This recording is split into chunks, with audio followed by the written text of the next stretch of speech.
Hey everyone, welcome back to the channel. In today's video, I am going to show you how to download Amazon Prime Video for offline view.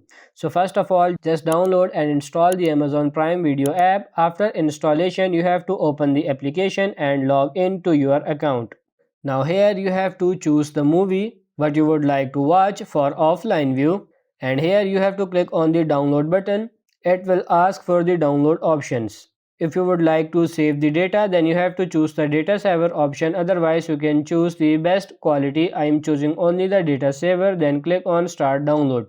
Now the movie will be downloaded into your mobile. Once download complete, you have to click on download tab. It will show all videos what you have already downloaded. For offline view, we will have to turn off the internet in our mobile and then click on more icon. Then you can click on the play download. Now please note the downloaded videos will be available only for 48 hours. After 48 hours it will be expired.